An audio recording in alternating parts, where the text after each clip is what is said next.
我们来看一下，在侧面这边哦，我想要做一个这个背墙的设计。那通常我们已经有一个既定的设计方案的话，你大概就会先在 CAD 先把它画好。好，那我这边去汇入一个我 CAD 做好的图面。好，比如说放在来，那我这个呢叫做立面图，直接把它拉进来。那拉进来之后，它还会让你对一下啊。我这个宽度应该是不到20米，所以我原先画的应该是 mini， 大概是2公尺多而已。来，那我找个地方放一下。这些进来一样，它都是线条。啊，你也可以把它做群组啊。我可以按个快速键，把它做成群组。我可以从目前这个墙的内侧呢，我利用一个方式啊。虽然我们这边都是做有一些凹凸造型，不过比较巧妙的是，你也可以利用瓷砖的功能来制作。那为什么会用瓷砖功能呢？其实你在做瓷砖，贴这个瓷砖之前，你可以设定这一道墙有不同的区域要贴不同瓷砖。如果你今天划分好区域，你不贴瓷砖，你其实就可以上颜色或材料，比如说画各种图案都可以。然后你还可以规范这一区材料或颜色的厚度是多少。那我们就用最后这个方式来设定啊。好，比如说我这边看到一个正2加2，就是它的厚度是2公分，所以我把一样厚度的呢一起设定。那等一下在指定厚度的时候会比较快。那我这边可以直接告诉他我有多个轮廓，然后我可能要对这几个大的区域呢，很快的去指定。比如说先给他一个基本色就好 ，OK。好，那同理，另外还有那个4公分的4公分厚度的。像这一区和这一区，这2个都是4公分厚度。你可以先找个底色，因为这底色都可以改。那最后呢，我还有2个1公分厚度的在这里，然后好1公分厚度的，我给它这个好了。那我刚刚漏掉一个，最旁边这个也是2公分，没有打到，那没关系，我们就单独放啊。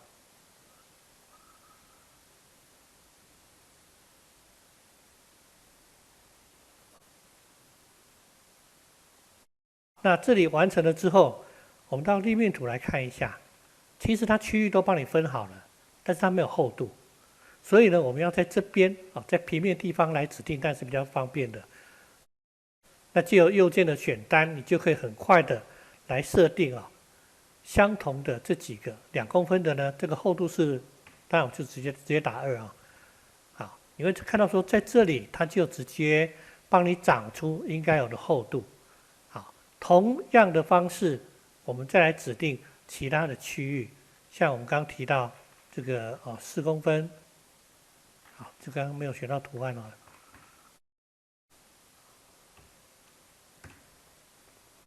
同理，1公分，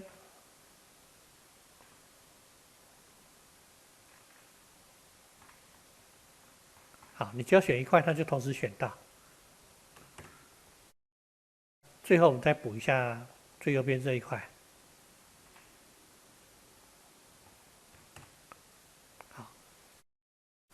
好，那完成之后，你会看到，在这边大概就形成你要的背墙区域划分跟厚度的指定啊。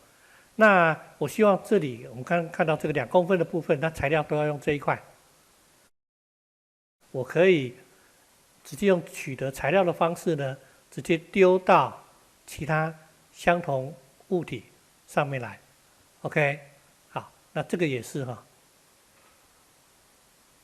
好，那中间勾缝我想要把它做个比较亮的金属，比如说金色，那我就可以直接找一下需要的材料。这里的材质在你指定的时候，其实它就帮你把渲染属性就设定好了。比如说它是金色的，到时候你渲染出来，它就是会有金色的色泽。会是比较亮的反射。所以你画好图、上好材料，基本上你就可以开始 render。好，那我们看到中间这个背板这一块这个砖贴的图案看起来就不是那么的美观。同样，我可以直接透过这边呢有一个快速的选项，告诉他我要直接把它铺平，拉伸到正确的尺寸。好，这样看起来就比较像是无缝贴图那种效果。接下来我们在左边这里呢，我想要做一些现在蛮时下流行一些类似这种格栅，一根一根的效果。那当然我可以直接放一根一根去 copy 就可以。但如果说我今天的这个区域不是这么方正，那你要修那个造型可能就很辛苦了。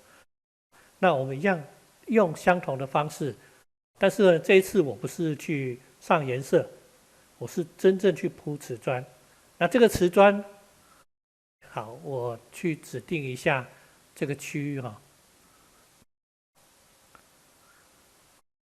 那这个瓷砖呢，作用在这一块的时候，好，我去用刚刚我们选的这一块这个材质，底色跟瓷砖材质都一样。那我这个瓷砖的尺寸宽度是2公分，好，那高度呢，这边应该是超过2米哈。假设我随便打一个比较夸张长一点，250。好，那瓷砖跟瓷砖之间，它的沟缝宽度也是2公分。好，那厚度呢，这个我都把它假设是2公分好了。好，完了之后我就可以直接按确定啊，直接告诉他我要铺水平的方向。那这样他就帮你把这一块整个铺出来。我看他说，这个时候背墙就帮你做出这样的设计。当然这些材料随时都可以换，区域随时都可以更改。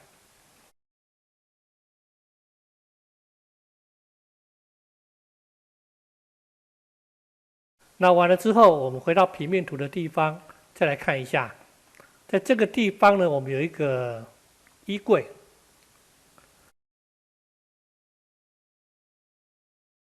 在这里，我们看到它整个立面出来的尺寸，大概是像这个样子。它告诉你的这个范围尺寸大概2.9米，宽，高3米，深度55公分。所以在这里都会看到完整的尺寸。那我们待会就来利用橱柜工具来做一下这个造型。那我们这里做的不是只有外形很多人做 SketchUp 大概就是外形画一画，然后这个门片的线画一条线，这样就完了。但是你在渲染就发现它效果完全做不出来，没看到沟缝，所以你必须要每一片很真实的去做出那个沟缝的效果。但是在做的过程你会发现那个尺寸好像怎么画看起来沟缝就是不明显了。这里面其实有些小技巧在里边，但是你如果用 Archline 做完它的门片这些缝隙，其实它抓得非常精准，而且都是正确的数值，所以到时候显示出来都是100% OK 的好，那我们直接来利用橱柜工具来做这个地方。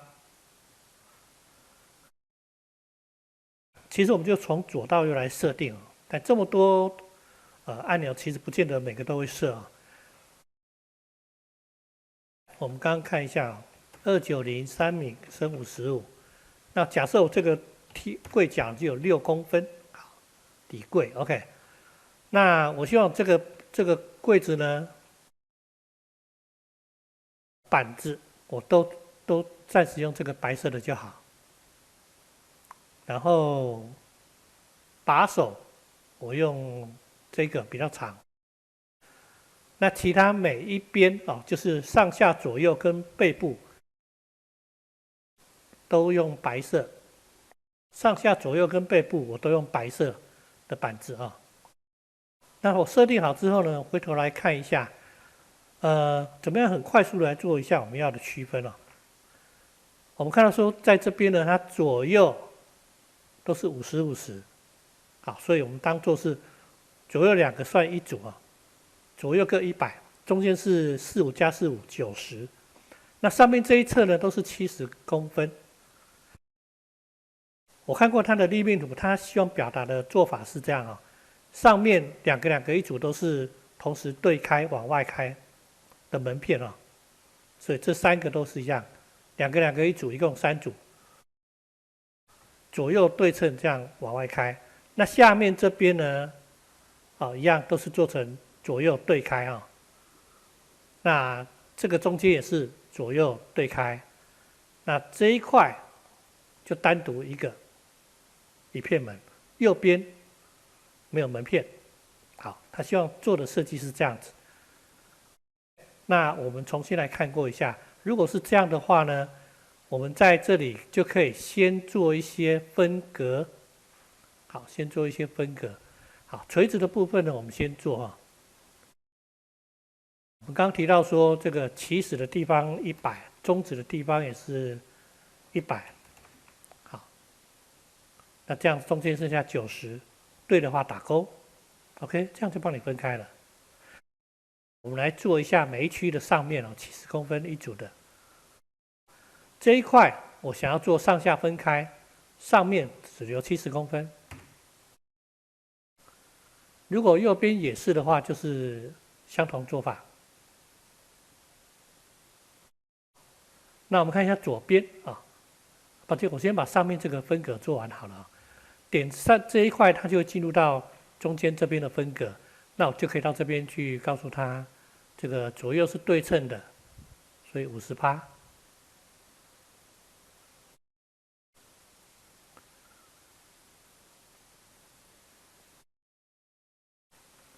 然后下面这里呢，一样，它是左右对称，所以我先做好50% 的分割。好，这个比较快哈。然后我们进入左边我们来看一下，它这边的分割方式呢，大概有稍微说明。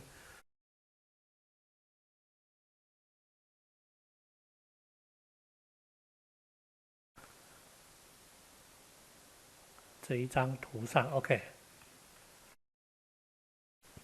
底部60公分，剩下4等份，剩下3等份分4块啊。所以我们先在下面这边呢留了60公分，剩下的部分呢，这边我们把它分成4等份 ，OK， 等距。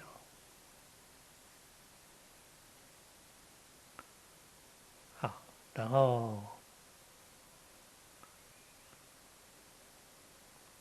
好，没关系，我先把它放上去。好，它自己塞到你的角落哈。来，我们再看一下。OK，double click 就可以重新进来了。OK， 那这个地方呢，我们重新选一下。好，等距，3等份。好 ，OK， 它告诉你，每个都是41。好，那左边是这么处理的话，右边也一样。好，一开始在下面一样留个60公分，然后上面这边呢做相同的动作。好，然后这一格也一样。OK，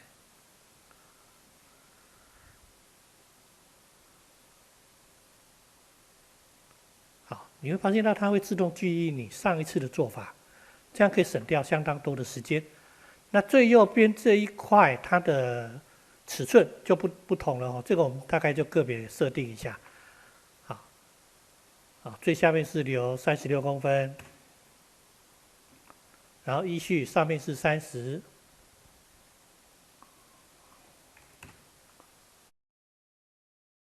那这边呢，它有分多个它告诉你这个是60比较慢的方式个别做一下好了。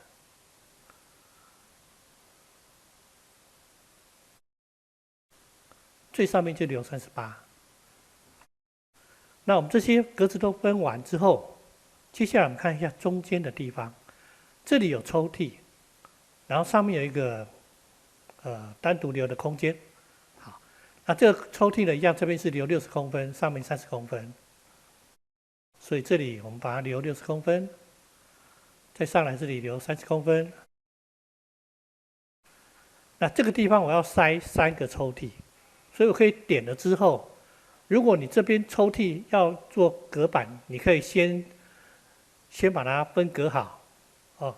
如果你们要做隔板，你希望直接就是塞3个抽屉就好，那你可以直接选抽屉的选项，它可以让你一次放多个，啊，比如说一次放3个抽屉，打勾。那我这个抽屉其实是做按把手的哦，不需要这个明的把手。那这边的把手你可以先把它给关掉，不显示啊，它就不会列入计算。然后我希望这个抽屉的面板呢是镶嵌进去的，它是传统型的，就把它点一下，啊，点一下。如果我希望在下方都稍微留一个空隙，然后做45度斜角的话，那我可以直接在这个地方去告诉他，我的下方呢，假设都留个1公分，好，然后我这个板子呢，好，我的板子在下方都要做45度的斜角，那我就在底部设定一下你要的角度。我知道有的做的比较细致，这边不是尖的，这边是平的。那我们是，其实这边都可以做哈，你可以利用这个方式去把它给消掉。那我们用比较快啊、比较简略的方式，先让大家知道我如何做一个快速的设定，表示一下45度就好。那这里过程中你还可以让它打开看一下，打开这些抽屉。这个抽屉呢，它高度都没有做很高。如果我今天的这些抽屉就是要做到每个抽屉应该有面板左右的高度的话，那你可以告诉他，我一定要去调整到跟面板一样高，好，或是保持原来的尺寸就可以。好，这个地方是比较有弹性的哦。那这样子我这一组就做完了。抱歉，上面那个30公分好像没有隔到哈，刚没有按打勾，好，所以这边我们再做一次，30公分要打勾。那这样我整个这个衣柜的造型大概就做完了哈。那这边呢，我们再来加一点门片，好，那我可以直接退出来到左边的地方。比如说，告诉他这一整组呢，我就是要做左右对称的这个门片，2片，打勾。抱歉，这个我们刚刚有提到上面要一组一组要分开哈，所以这个我要先把它拿掉，我们要先进来做这样一组的对开。这个也是，好，同理的做法。好，接下来就是剩下下面这边了哈。好，看一下，好，它这样子可以算一组，那我就可以用这方式来做对开的门片。那这里呢，它是单独的一组，我就把它回到上一阶，看到它绿色框整个框起来就是咯。那另外在这个地方中间这一块，我也是要直接做对开。好，下面这边是留空的。好，右边这里也是留空的。好，那这边我们看到一个小细节，就是这个把手这样放好像不是很好看。在这一排哦，它高度不一样。那我那时候看图片，它是把它设计成跟这个通通一样高。那我们就个别进来到这个门片的地方哦，来设定一下。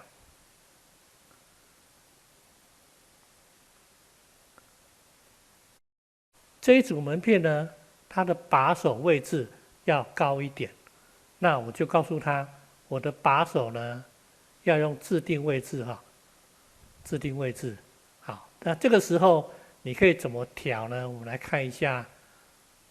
OK， 看一下方向啊，红色走的方向。好，那我把它往上调到这个高度。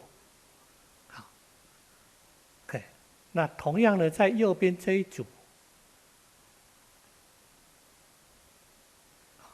这一组一样，我要往上调，所以我必须先把这个选项拿掉它才可以个别让我做一些控制，一样用这一组把手。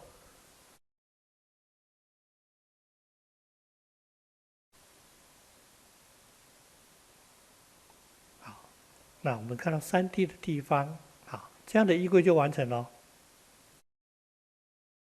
所以，当你完成之后，如果你觉得要变更一样，再重新点2下进来修改，那甚至我就可以直接把它存起来，给它一个名称，看分类的资料夹，那方便以后你要重新使用的时候，直接怎样？直接点选拉出来做修改。这样的方式才是阿奇拉希望你做的你不需要每次都从头做一次设计，你只要把常用的类似的做好，然后下次用直接从这个样子里面拉出来用就可以了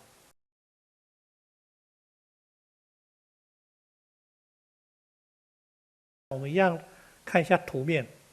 好，左边这里呢，它告诉你这个好尺寸在这边你可以自己量。好，然后高度63，厚度一样是55。好，那高度这看起来应该是187187。OK。那同样我可以利用橱柜那我们今天因为是介绍的关系，所以我们就没有套用现有的进来改但那个可以一下就讲完了那今天是很多人第一次接触这个工具，让大家知道在这边要怎么去做设计的流程。好，待会你会发现它的方式其实都蛮一致的。深度15，好，那这个没有柜角0。OK。好，那这个是壁柜我就选壁柜。那一样，我这个板子呢，我都选白色的好了那我这个没有要做把手，就把它隐藏就可以了。那这边一样，选白色。它这个造型其实比较简单，我只要在这边告诉它3等份，分4格就可以了。所以我就直接选直的部分3等份，分4格，打勾，结束。那这边的门片我看了一下图，它当时是右开右开，然后这边是左开左开 ，OK。那所以我一样选择门片的时候，告诉他这一块基准点在左所以它是左开。那如果你不是很确定的话，你可以模拟开一下看看，就有答案了。好，那这个一样，好，那剩下2个是右开，对不对 ？OK， 切换到右边就可以了。这个也是，好，右边好，那再把它关起来。那这边我没有设把手，它的门片要怎么开呢？当然不可能用抓的，用吸的现在很多设计是在这个门片的下面呢，让它往下突出一个距离假设我就突出个2公分就好了我可以重新点选这个门片，告诉它这个门片的轮廓在下方多个2公分。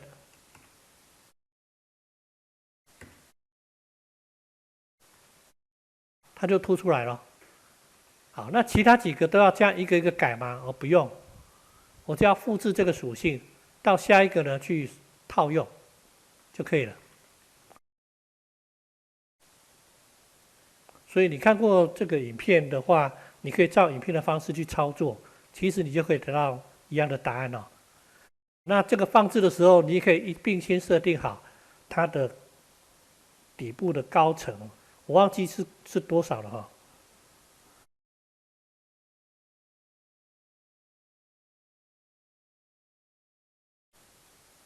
它现在在放置的时候，它会帮你算一下这个宽度的尺寸我们刚刚算是187，所以这个柜子只要小于等于187都塞得进去。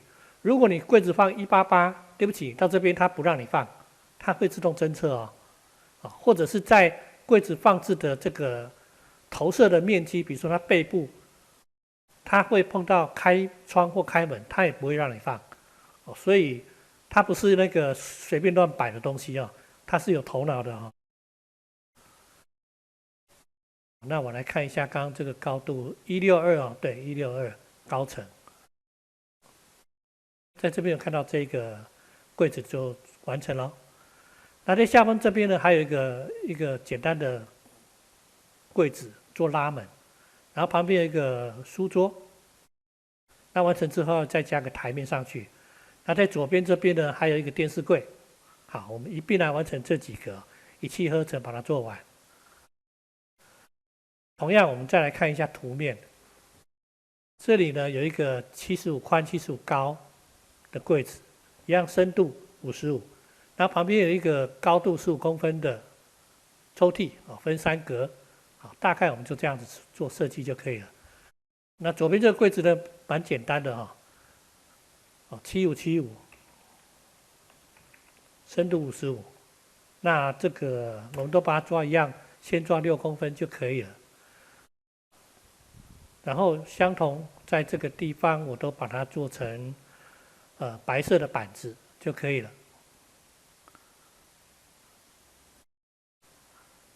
如果你这个柜子呢，不是那么的重要哈，那我可能背部板子用比较薄的，你可以单独来指定背部用不一样的板材，比如说用比较薄的这一块就可以了。这个是多薄呢？它里面都告诉你0.3公分。那我这边直接做一个中分垂直的中分，然后做左右的拉门。好，所以这里你要分隔一半，垂直分隔一半，打勾。然后这个地方我要做个门片，做左右开的拉门，打勾。这个是门片在外哦，你可以把它设定成在内，就变这样。确定。那这样就完成这一个。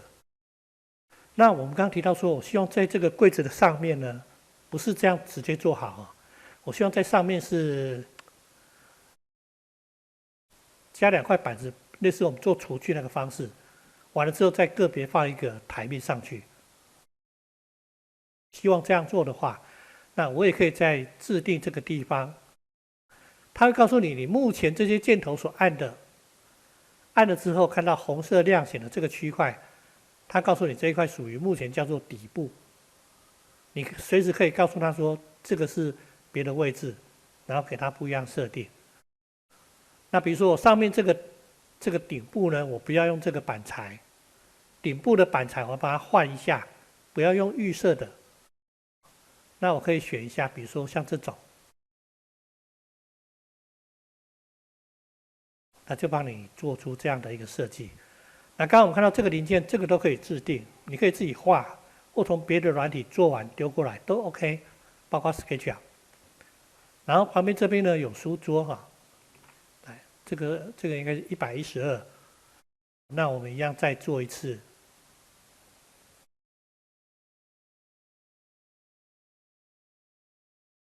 没有柜角。好，那这里呢，我先把它设成底柜，为什么呢？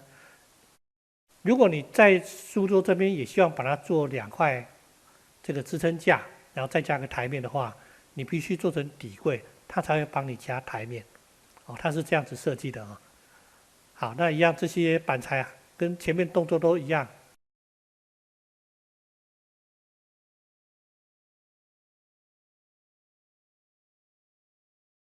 这个地方我可以把它设定一下，我要3等份。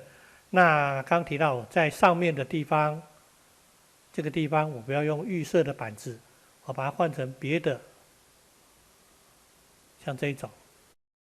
这里有2种哈，如果你今天像厨房，上面要放，这里面要放水槽，你可以换成这个比较薄的。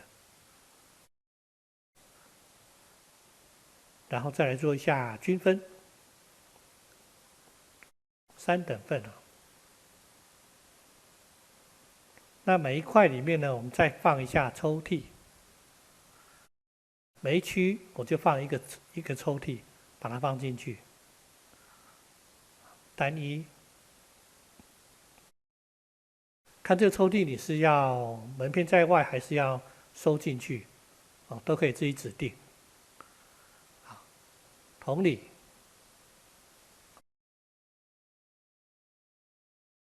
那你可以复制再把它套用就可以了。好，就不用每次都去改一样的参数。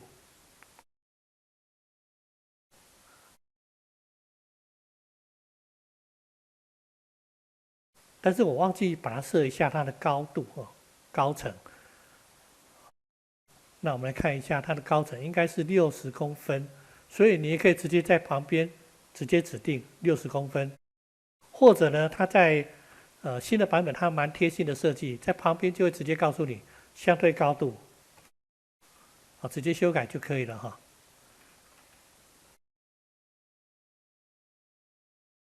我的抽屉高度好像设的比较高，应该是15公分了，抱歉。那完了之后，在上面加个台面。那橱柜这边呢，可以让你直接依现有的橱柜来建立台面就可以了。那你可以决定在这个前方、后方要不要加上这些凸圆，不要的话就拿掉。那这个台面它的长度它有个内定值，所以你可以自己去斟酌。我们刚刚这个深度55公分，我希望让它凸个2公分，设57就可以了好，然后你的表面材比如说我希望跟柜子一样，好，那我就可以取得柜子的材料丢过来，